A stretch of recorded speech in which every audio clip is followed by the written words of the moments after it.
اخلاص ویلفیر ارګنایزیشن ټیم چې دی هغه اخري کور ته راورسېدو چې دا بالا باډوان ورته وایي باډوان بالا هغې ته موږ راورسېدلو او دا اخرنی مستحق کور چې دی هغې ته موږ راللي نو جي ستاسو خاوند څونه وخت شمال دی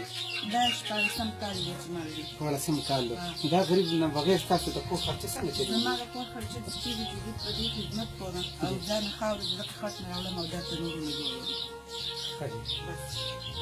او ستاسو بچي زما د بچي دي هغه چې دوی ما یوه کوي د کاله سره خدمت کوي او دا ورکوټې ماشوم اوس په سکول کې وو نو راونیست اوس هم د خدمت نه وو د ستاسو د اختر چې تېر اختر کې ستاسو کپړو څه بندوبست یا څه هېڅ هم نشته دي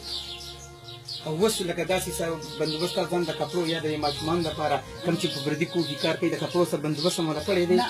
هېڅ هم نه ولم دی کړی ولې بس نشته هېڅ نشته دی نه د اخلاص ویلفیر ارګنایزیشن طرف نه راغلي یو قدرمندو کتونکو تاسو واورېدل چې دا